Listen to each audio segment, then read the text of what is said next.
Yang mencintai Said Ali Khamenei bukan hanya orang Iran, bukan hanya orang Syiah. Di berbagai macam wilayah, terutama sekali saudara-saudara mereka di Gaza.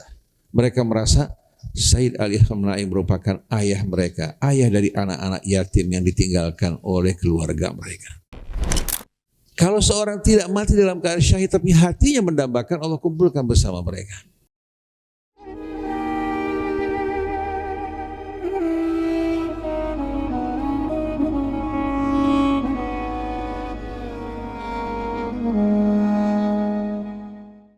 Bismillahirrahmanirrahim. Alhamdulillahi Rabbil Alamin. Hamdan kathiran tayyiban mubarakan fih kama yuhibbu Rabbuna wa yarda. Allahumma salli wa sallim wa barik ala abdika wa rasulika Sayyidina wa nabiyyina Muhammadin wa alihi wa sahbihi wa sallim. Subhanak wa bihamdik wa nastaghfiruka wa natubu ilaik wa nu'minu bika wa natawakkalu alaik. Allahumma barik lana fi Ramadan wa inna ya Rabbana ala siyam wa tilawatil Quran wa inna ala al-qiyam lihamli da'watika wal jihadi fi sabilik. Wa tawaffana muslimin wa adkhilna bi rahmatika fi ibadika as-salihin. Allahumma atina min indika rahmah wa 'allimna min ladunka ilman nafi'a wa anfa'na bima 'allamtana. Amma ba'du. Para jamaah hadirin yang dirahmati Allah. Baru saja kita mendengar konfirmasi syahidnya Said Ali Khamenei sebagai tokoh yang berjuang untuk Islam dan Muslimin, bukan untuk Syiah, tapi untuk Islam dan Muslimin. Oleh karena itu, ketika anak-anak datang ke hadapannya mengatakan, doakan saya agar saya bisa berjuang untuk membela kamu, dia mengatakan tidak. Min ajril Islam, untuk Islam. Karena dia memberikan dukungan buat perjuangan membebaskan Palestina dan saudara-saudaranya di Gaza, maka dimusuhi, diperangi, diembargo bukan hanya setahun, 2 tahun, tapi puluhan tahun diembargo. Tapi ternyata tidak menghentikan semangat juangnya, bahkan membuat semangatnya semakin berapi-api. Karena kewajiban untuk membela saudara-saudaranya yang tertindas itu datang dalam Al-Quran. Wa ma lakum la tuqatiluna fi sabilillah wal mustad'afina minar rijali wan nisa wal wildan alladzina yaquluna rabbana akhrijna min hadhil qaryati adh-dhalimi ahluha waj'al lana min ladunka waliyan waj'al lana min ladunka sultanan nasira. Ayat ini merupakan ayat yang menerangkan kepada kita salah satu tujuan perang. Bukan untuk melakukan ekspansi, bukan untuk melakukan kezaliman atau memaksakan kehendaknya atas orang lain atau bangsa yang lain. Tapi yang diterangkan Allah di sini, mengapa kalian tidak berperang, berjuang untuk membela kaum mustad'afin, yaitu orang-orang yang tertindas. Baik dari pria, wanita maupun anak-anak yang menjerit seraya berkata, wahai Tuhan kami, keluarkan kami dari negeri ini yang penguasa-penguasanya berbuat aniaya dan kezaliman. Kirimkanlah pelindung bagi kami dan penolong dari sisi-Mu ya Allah. Ayat ini menerangkan kepada kita kewajiban untuk membela kaum tertindas. Tidak dibatasi hanya untuk kaum muslimin yang tertindas, tapi orang di luar Islam juga kalau mereka teraniaya, ditindas, dibantai tanpa sebab, kita wajib membela mereka. Contohnya, ketika kaum musyrikin yang bersekutu bersama Rasul setelah perdamaian Hudaybiyah, di kaum musyrikin terbagi dua, ada yang bergabung bersama kaum muslimin, ada yang bergabung bersama kaum Quraisy. Kaum Quraisy ketika menyaksikan suku-suku ini bergabung bersama Rasul, timbul kebencian mereka. Akhirnya mereka lakukan pembantaian. Mereka pikir Rasulullah tidak akan bergerak untuk membela mereka. Akhirnya utusan datang menyampaikan kepada Rasul bahwa mereka dibantai. Langsung Rasulullah mengumumkan jihad. Mengumpulkan semua kekuatan Islam beramai-ramai menuju Mekah. Itulah merupakan sebab dari Fathu Mekah, dimulai dengan pelanggaran perjanjian karena mengganggu sekutu kaum muslimin walaupun mereka orang-orang musyrik. Ini kemuliaan Islam. Oleh karena itu Sayyid Ali Khamenei, begitu juga Sayyid Hasan Nasrullah dari Libanon, kalau mereka mau kompromi bersama Israel, kompromi bersama Amerika, mereka tidak akan diganggu. Kalau perlu, mereka akan dukung agar mazhabnya berkembang di seluruh negara Arab. Tapi karena mereka menolak, mereka bahkan mendukung saudara mereka di Gaza, kemudian juga mendukung Hizbullah untuk berperang bersama Israel demi membela kehormatan saudara-saudara mereka yang tidak semazhab. Ini yang menyebabkan mereka dibenci, diperangi, dan dimusuhi. Nah, Sayyid Ali Khamenei yang baru saja mati syahid, sebelumnya dia mengumumkan sambil tersenyum, "Uqtuluni, bunuh saya. Saya sudah tua dan sakit-sakitan.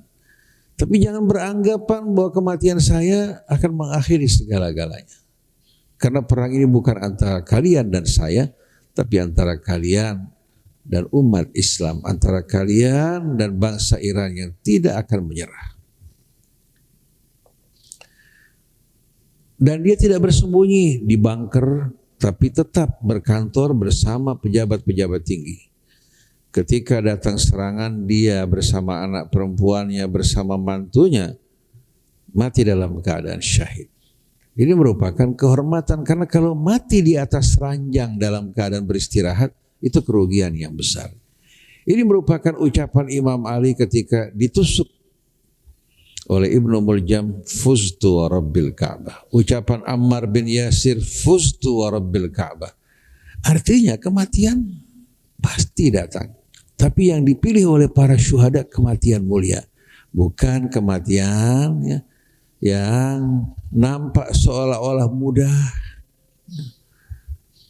menantikan saat sakaratul maut yang di tempat tidur yang sejuk, yang empuk, yang nyaman, dikelilingi oleh keluarganya, tapi yang mereka dambakan syahadah fi sabilillah. Nah, kalangan-kalangan yang mengikuti Saudi Arabia, mereka berkampanye selalu untuk memecah belah umat Islam dan melemahkan kekuatan mereka. Mereka mengatakan, mengapa harus berjihad di Palestina? Itu bukan tanggung jawab kita. Mari kita melakukan jihad sunnah. Menggunakan celana cingkrang, jenggot yang panjang, kemudian juga mengamalkan sunnah-sunnah dalam sholat, seperti yang mereka selalu perjuangkan. Jangan mengaji malam Jumat membaca surat Yasin, itu merupakan bid'ah. Ini yang selalu mereka gembar-gemborkan, akhirnya membuat umat Islam tidak dapat tenang walaupun di masjid-masjid mereka, satu sama lain yang tadinya rukun mulai memandang dengan pandangan penuh kebencian dan menganggap diri mereka yang benar, selainnya merupakan ahli bid'ah. Islam agama yang merupakan rahmatan lil alamin. Kalau agama seperti yang dibawa oleh ulama-ulama dari Saudi Arabia dan pengikut mereka, maka dunia ini suram.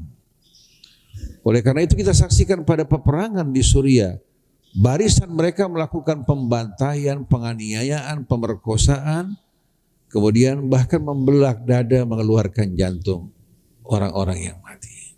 Siapa yang mereka bantai? Sesama kaum muslimin. Ini pelajaran yang amat betul berarti buat kita semua. Sayyid Ali Khamenei yang berjuang untuk Islam dan kaum muslimin, bukan untuk Syiah, terkapar dalam keadaan syahid, dan itu merupakan saat yang ditunggu.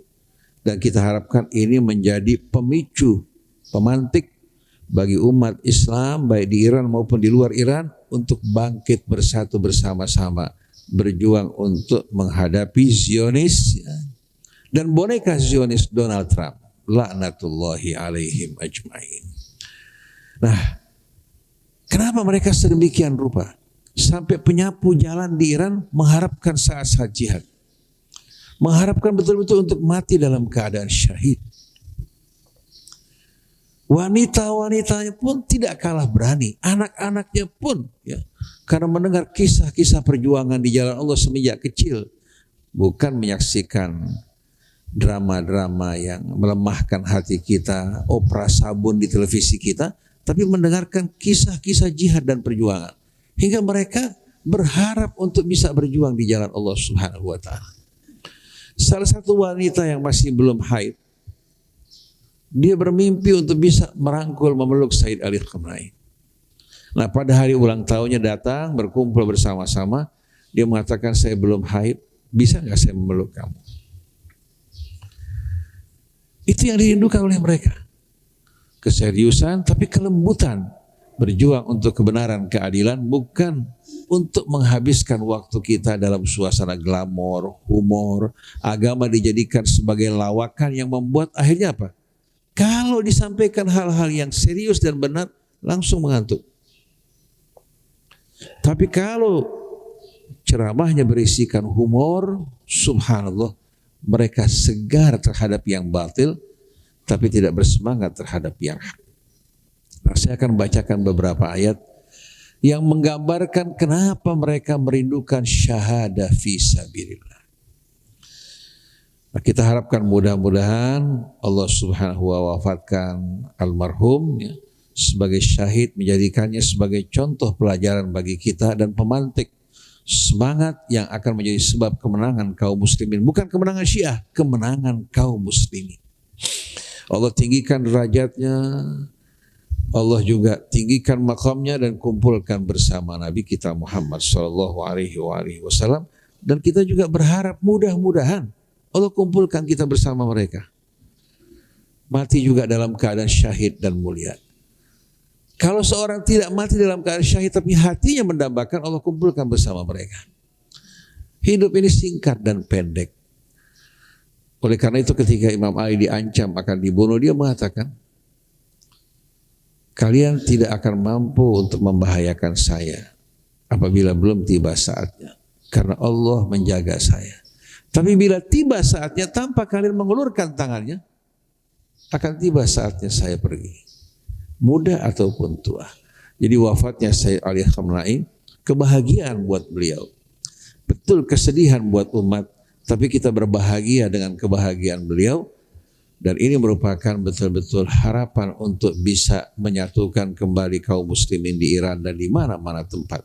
Karena yang mencintai Sayyid Ali Khamenei bukan hanya orang Iran, bukan hanya orang Syiah. Di berbagai macam wilayah, terutama sekali saudara-saudara mereka di Gaza, mereka merasa Sayyid Ali Khamenei merupakan ayah mereka, ayah dari anak-anak yatim yang ditinggalkan oleh keluarga mereka. Pada ayat 169 dari surah Al-Imran, Allah berfirman, "Wala tahsabanna alladziina qutilu fi sabilillahi amwata, bal ahya'un inda rabbihim yurzaqun." Wala tahsabanna. Ini merupakan satu uslub yang diiringi dengan taukid dan penguatan. Jangan sekali-kali kalian beranggapan bahwa mereka yang terbunuh di jalan Allah, mereka telah mati. Sekali-kali ini tidak benar. Bal ahya'un inda rabbihim. Sesungguhnya anggapan ini merupakan anggapan yang salah, yang benar mereka hidup di sisi Tuhan mereka. Yurzaqun, mereka menerima rezeki yang tak terhingga, bukan rezeki duniawi. Rezeki duniawi amat terbatas, tapi inda rabbihim yurzaqun. Kemudian farihina bima atahumullahu min fadlih. Mereka bergembira, berbahagia dengan apa yang Allah karuniakan bagi mereka dari karunia-Nya. Yang Allah berikan, mereka merasa bergembira dengan apa yang Allah berikan bagi mereka dari karunia-Nya.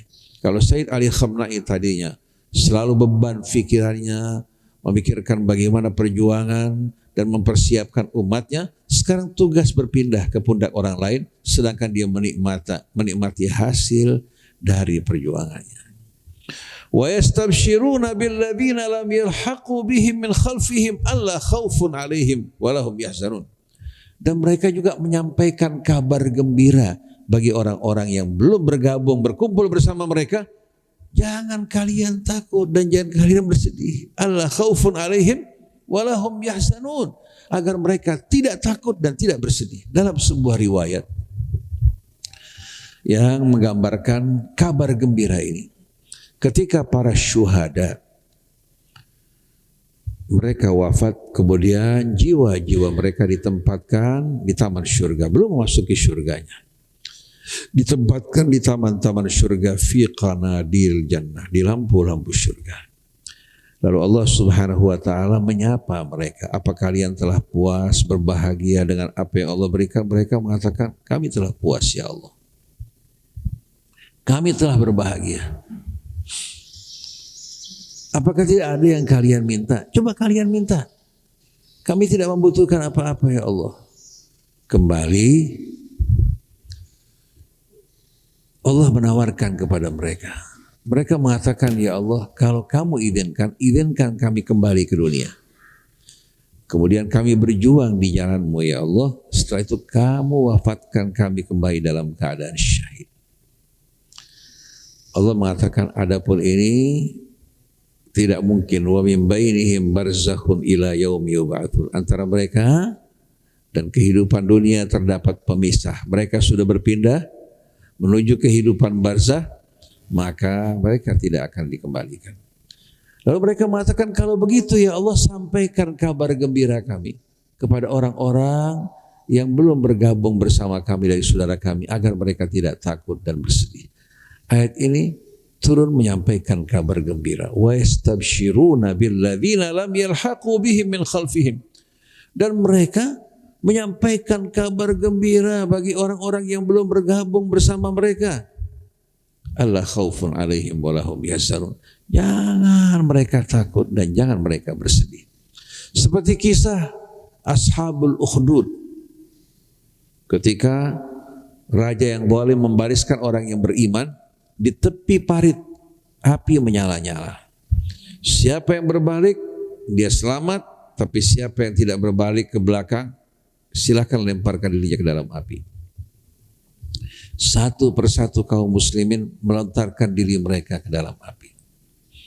Tinggal seorang wanita bersama anak dalam gendongannya. Si anak mengatakan, ya ummah, lemparkan diri kamu. Di balik api ini terdapat taman surga. Si ibu yang tadinya ragu karena anaknya langsung melontarkan dirinya. Untuk diri dia tidak berat, tapi untuk anaknya.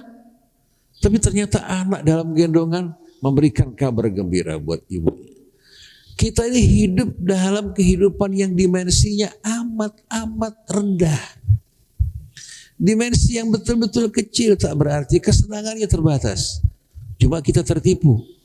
Di bumi yang kecil di tengah-tengah alam ini, kita berlomba-lomba memperebutkannya, menyikut sana, menyikut sini, tendang sana, tendang sini. Bahkan rela kita membusukkan dan menghancurkan karakter saudara kita kalau perlu menumpahkan darahnya. Begitu dia meninggalkan dunia, baru sadar selama ini dia tertipu, terpedaya. Lalu Allah lanjutkan, yastabshiruna bi ni'matin minallahi wa fadlin wa annallaha la yudhi'u ajral mu'minin. Mereka bergembira dan menyampaikan kabar gembira dengan nikmat dan karunia yang Allah berikan kepada mereka. Dan Allah sekali-kali tidak akan menyia-nyiakan ganjaran orang-orang yang beriman. Nah, para jamaah sekalian, kabar gembira ini Allah sampaikan bukan hanya untuk orang yang hidup pada masa Rasul, juga berlaku untuk kita semua. Sebagian orang mengingkari adanya siksa kubur dan juga mengingkari adanya kebahagiaan kehidupan dalam alam barzakh. Ayat ini menjelaskan bagaimana para syuhada mereka tetap hidup. Mereka tetap hidup bahkan menerima rezeki dan karunia. Coba kehidupan mereka berbeda dengan karakteristik kehidupan kita saat ini. Oleh karena itu Imam Ali mengatakan bahwa al-qabru raubatun min riyadil jannah au hufratun min hufarin niran. Kuburan ini taman-taman surga atau liang dari liang api neraka yang terhubung dengan api neraka. Nah, karena orang-orang yang berbuat kezaliman mereka hidup tapi seperti orang tidak hidup, karena kalau hidup kan damai, tapi mereka juga menjalani siksaan. Seperti dalam surat Ghafir Allah berfirman, "An-naru yu'raduna 'alaiha ghuduwan wa 'ashiyya wa yaumal qiyamati adkhilu ala fir'auna asyaddal adzab." Tiap pagi dan petang mereka diantarkan hidangan pagi dan sore api neraka. Pada hari kiamat nanti masukkan Fir'aun dan kroni-kroninya ke dalam azab yang paling pedih. Termasuk diantaranya Trump dan kroninya. Netanyahu juga bersama kroni-kroninya. Kita ingin mereka tidak bertobat. Allah ikat hati mereka dalam kekafiran. Kemudian Allah subhanahu wa ta'ala hinakan mereka di dunia dan membuat dirinya menyesal dan kecewa. Karena orang yang zalim tidak akan pernah sama sekali tidak akan pernah lepas dari hukuman Allah. Wa ma min zalimin illa sayubla bi zalimi. Orang yang berbuat zalim pasti akan berhadapan juga dengan dengan kezaliman yang menghancurkan dirinya. Seperti yang terjadi pada Epstein yang menciptakan pulau Shangri-La. Ternyata merupakan pulau yang merekam skandal yang berisikan berjuta-juta dokumentasi mengenai para pembesar dan pemuka di atas muka bumi yang dibanggakan, ternyata hinanya mereka tak terhingga. Juga mengalami penderitaan, ketakutan yang luar biasa. Nah, siapa mereka ini yang disebutkan dalam Al-Quran tadi? Alladzina istajabu lillahi war rasul min ba'di ma asabahumul qarhu. Itu mereka ketika Rasul menyeru mereka untuk melanjutkan perjuangan setelah sekutu dari kaum Ahzab mengalami kekalahan, mereka masih luka-luka. Rasulullah perintahkan mereka bangkit untuk berjuang memerangi Bani Quraidah yang berkhianat, yaitu suku Yahudi yang berkhianat bekerja sama dengan sekutu. Mereka tidak ragu-ragu dalam keadaan luka bangkit memenuhi seruan Rasul mengepung Bani Quraidah.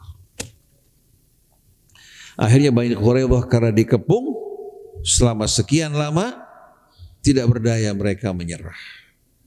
Akhirnya jatuhlah hukuman atas mereka yang berkhianat. Rampasan perang yang didapatkan, Rasulullah bertanya kepada kaum Muhajirin, bagaimana kalau rampasan perang Bani Quraidah diserahkan kepada kaum Muhajirin dan mereka keluar dari rumah mereka, dari rumah-rumah kalian. Karena bertahun-tahun tinggal di rumah kaum Ansar. Supaya tidak memberatkan kalian, harta diberikan kepada mereka agar mereka bisa berumah, bisa hidup mandiri. Mereka mengatakan serahkan untuk mereka ya Rasulullah, dan biarkan mereka tetap tinggal di rumah kami. Lihat coba sekalian, bagaimana jiwa mereka luas. Mereka tidak menginginkan dunia, tapi menginginkan apa yang dihasilkan dari dunia yang mereka persembahkan.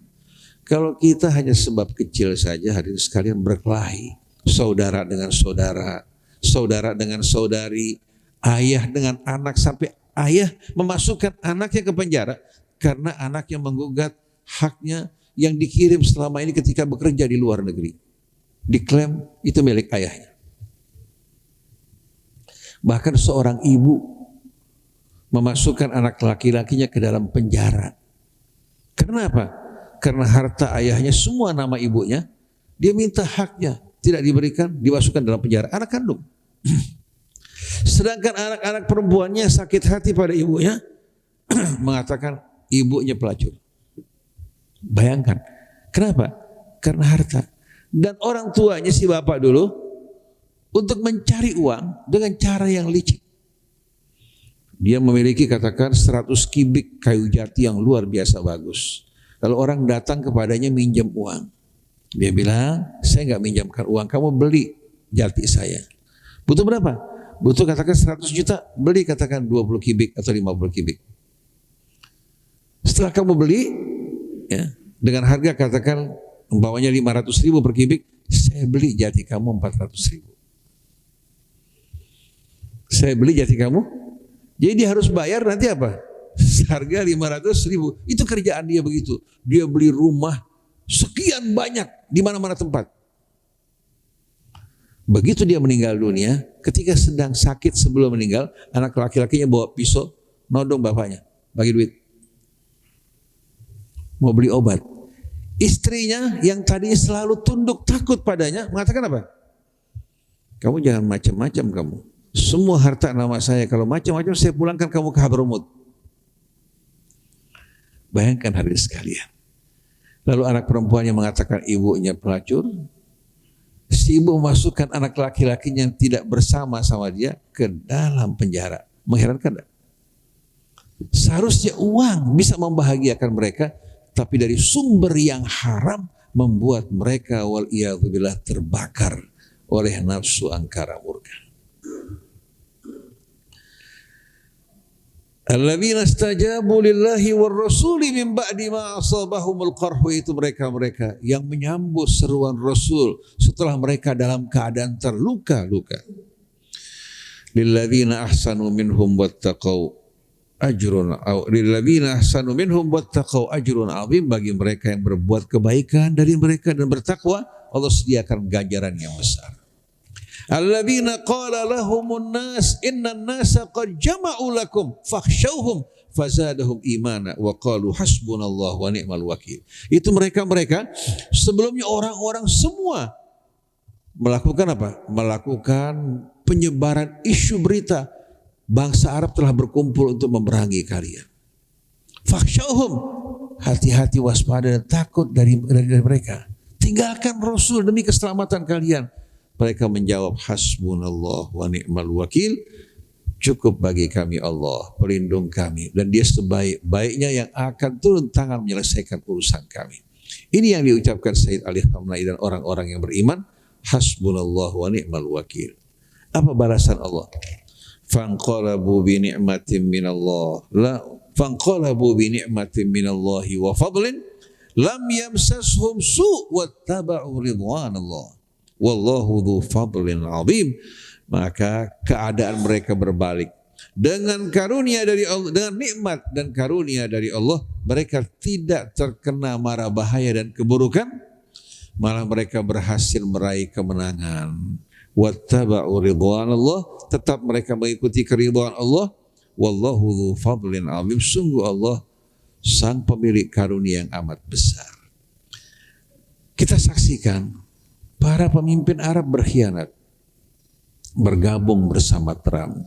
Bahkan Muhammad bin Salman sebelumnya yang membayar Amerika untuk membunuh Sayyid Hasan Nasrullah. Itu berita mutawatir.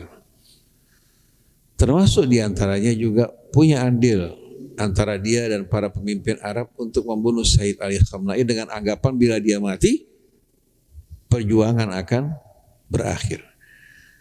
Yang disesalkan Bapak Presiden Prabowo mengusulkan agar dirinya menjadi penengah perdamaian setelah terbunuhnya Sayyid Ali Khamenei. Beliau tidak memahami kejiwaan orang-orang Iran. Justru ini yang akan menjadi sebab api perjuangan menyala-nyala. Kalau sebelumnya mungkin bisa dipertimbangkan, tapi setelah terbunuhnya beliau mati dalam keadaan syahid, rakyat Iran mengatakan kami akan berperang dengan seluruh kekuatan kami dan juga orang-orang yang bergabung bersama kami. Oleh karena itu yang diserang bukan hanya pangkalan militer, tapi juga kemarin airport dan pelabuhan di Dubai diserang. Karena apa? Karena peran yang dilakukan oleh Dubai juga bekerja sama dengan mereka. Jadi para jamaah sekalian, Siapa di antara kita yang tidak bakal mati? Ada. Semuanya bakal mati. Dan perlu saya ingatkan bahwasannya perpecahan umat Islam ini bukan karena perbedaan pendapat. Bukan karena perbedaan pendapat.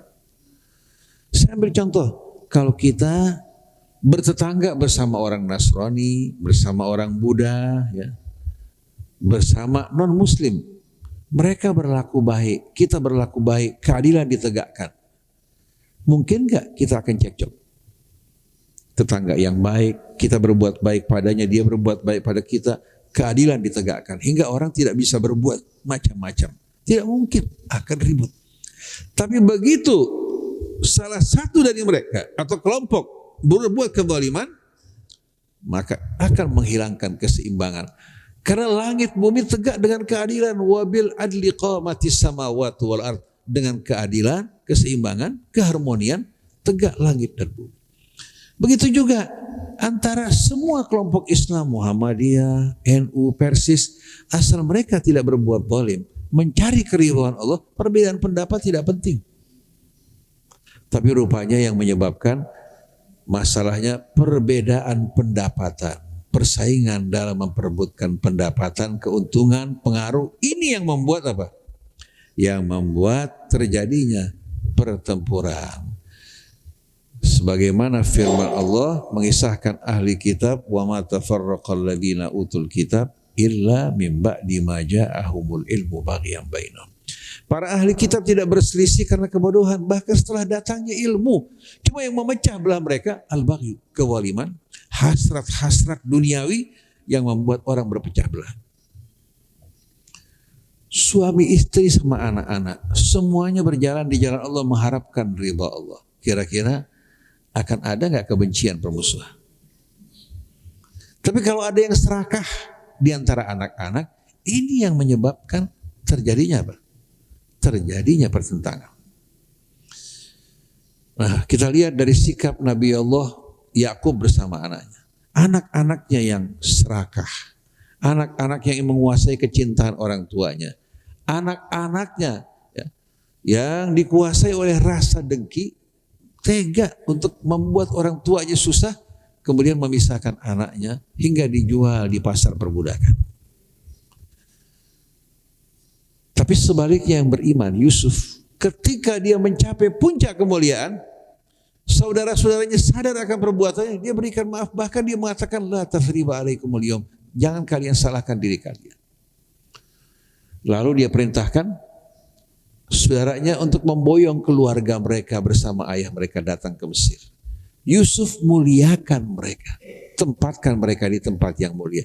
Ini perbedaan dua karakter yang beriman, mengutamakan yang di sisi Allah dan orang yang culas dan keji. Kalau kita culas, akhir kita adalah kebinasaan dan penyesalan. Tapi kalau kita mengutamakan yang di sisi Allah, hati bersih, kita akan menjadi calon-calon penghuni surga. Yauma la yanfa'u malun wala banun illa man atallaha biqalbin salim.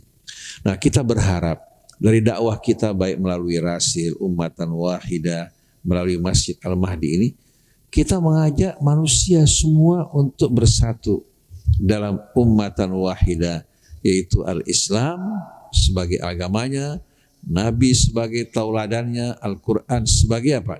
Sebagai pedoman hidupnya, Allah merupakan tujuannya.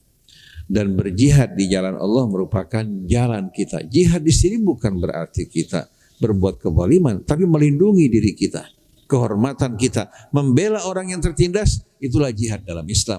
Termasuk jihad setiap orang dengan potensinya, yang dalam bidang ekonomi dengan ekonominya, dalam bidang medis dengan bidang medis. Kalau semuanya berperan berjihad di jalan Allah, umat damai. Tapi kalau semuanya hanya mencari keuntungan pribadi, kita hanya bisa mengatakan la haula wala quwata illa billahil aliyil azim, dan umat pada saat itu inna lillahi wa inna ilaihi raji'un. Nah, kita ingin dakwah kita jauh dari humor. Kalau mau humor di luar pengajian, yang bersih, yang tidak menyakiti orang, ya, yang mendorong orang untuk berbuat baik atau mendorong bujangan untuk kawin, ya. Supaya apa? Tapi kalau kita menjatuhkan orang, menyakiti orang, atau dalam dakwah kita bicara-bicara yang tidak benar, ini haram hukumnya. Demikianlah para jamaah sekalian. Subhanakallahumma wa bihamdik, asyhadu an la ilaha illa anta astaghfiruka wa atubu ilaik, wal afu minkum. Wassalamualaikum warahmatullahi wabarakatuh.